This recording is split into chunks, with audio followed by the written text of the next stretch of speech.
Because lesson number 1 is inequalities. You already know this.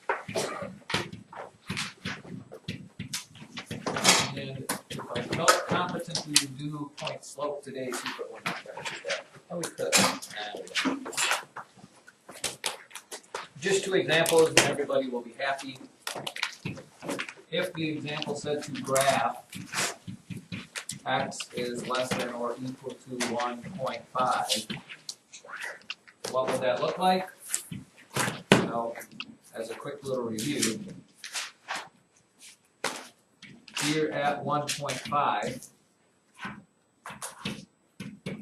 you are going to put a colored in dot because it's equal to that. And you want to know every value that is greater than that. So which way does the arrow and the line go? To the left or to the right? Right. A good indication of that is this. This is the way your arrowhead is going to look, so it does go off in this direction.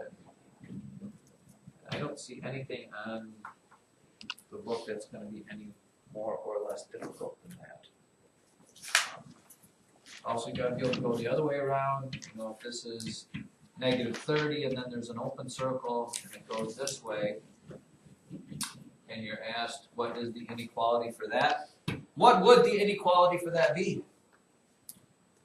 Well, you know this goes over here. You're going to put an X there. What side is going to go there? Ghost?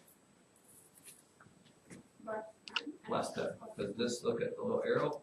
Same as that little arrow there. Congratulations. You've now graduated through lesson 50. Now take out a blank piece of paper.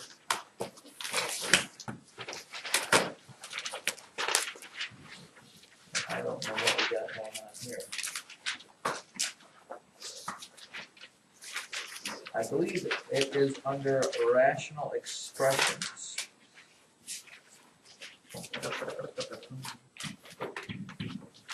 In math, when you see the word rational expressions, what should come to mind? Anybody? Rational expressions. Rational numbers.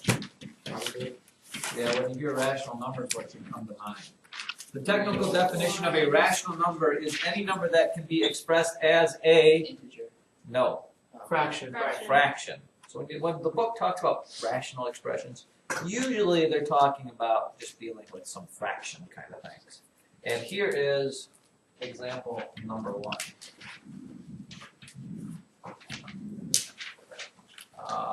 You've got this rectangle that is 8 over 3a plus 4 for its width, and its length is 6a over 3a plus 4.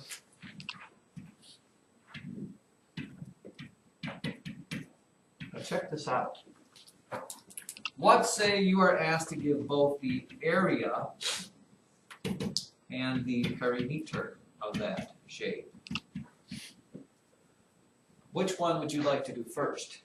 Area. Let's do area first. Area, you know, is length times width. And this is going to get ugly. And that would give you what? Maybe we can. What do I get if I multiply the length times the width? Let's do that right here. 8 times 3a plus 4 times 6a over 3a plus 4. Maybe they didn't ask us to do that. Anybody want to tell me what we get? Can I cross count something out? Probably. No. Yes. I can't because there's no factors on the bottom. You can't factor anything out of this. The only way this would cross off with something is if you had a 3a plus 4 on top. So we just have to multiply across. What is 8 times 6a? 48. 48 a's. Then what is 3a plus 4 times 3a plus 4? 9a squared plus 8 plus 16. I would expect that from everybody but you, sir. No, you don't want me to speak. Huh? No, I'm saying you got it wrong. Okay. You made the common mistake that even the most basic math students do. When you see that, the answer to that is not 9a squared plus 16. Why? When you multiply binomials together, you have to use FOIL. Yes, you do get 2 first terms together give you 9a squared.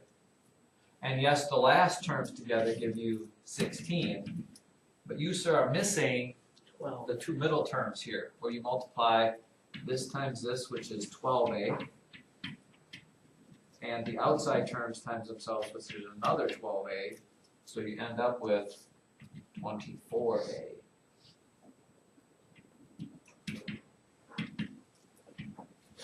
This technically is your answer, ugly though it may be. And there's nothing you can really simplify there because you can't factor anything out of any of that stuff. Now, what about the perimeter? Alton Point, what do you think? How do I get the perimeter? Add them. Now here's where, this is probably the new and more shocking thing for today. So I need to add this, 3a plus 4, to 6a over 3a plus 4, to another 8 over 3a plus 4. Are you with me? Because that's the other side. And the fourth side is another 6a over 3a plus 4. Does everybody see where I got those numbers? That is all four sides, right?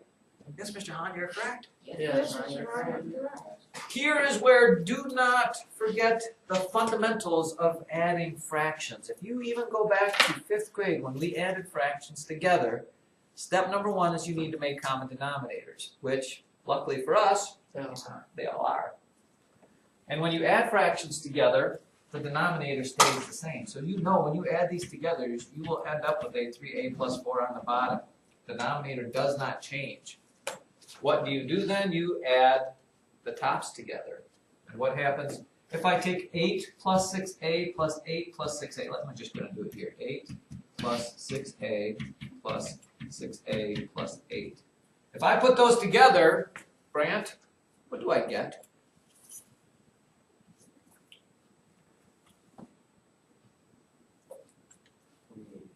You don't get 28a. You can't put the a's with the terms that don't have a's. You have to can only put together like terms. The a's only go together, the numbers only go together.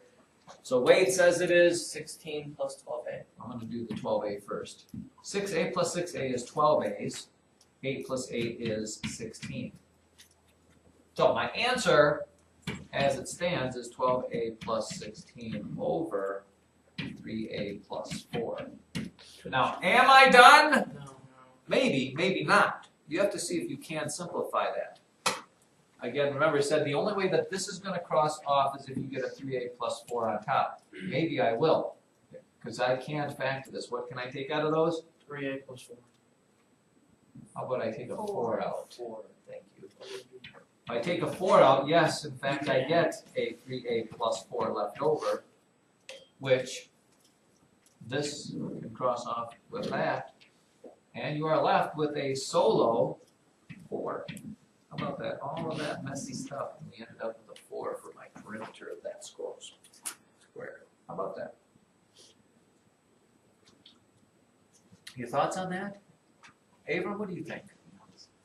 If you had to write a paper about that, what would you say? Fun would be the word you would use? What else did they give us here? Let's do uno más. Oh, I hate to do this, but I will do this. Here is one from the book. It says to simplify this. See if you can catch on to any of this. 6 times m to the negative 2 n to the 4th minus, I think it's minus, no, plus, nope, minus 3m to the negative 2 over m to the negative 4.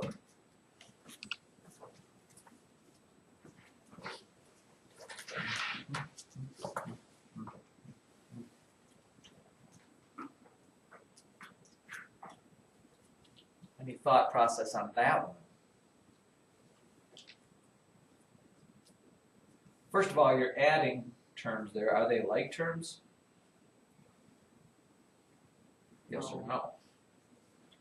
Yes. No. Well, you probably need to get them both into the same form. So, I would probably move this end to the top. If I move that end to the top, it becomes n to the positive 4th. It is now gone on the bottom. So now I have left 6m negative 2 and 4 plus 3m negative 2 and 4. Are they like terms? In fact, they are. What happens when I add them together, Alton Boyd? The end of the fourth and end of the fourth. Oh, I have this term and this term. They are like terms because they're the same letters with the same exponents. 9 end of the negative fourth and 2 end of the fourth. End of the eighth.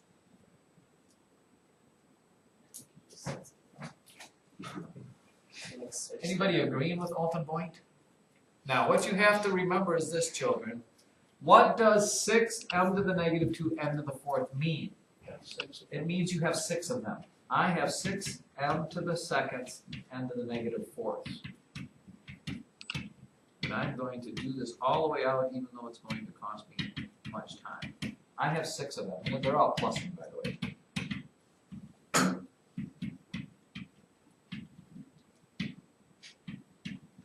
There are my 6m negative 2. And to that I am adding 3 more m negative 2 and 4s.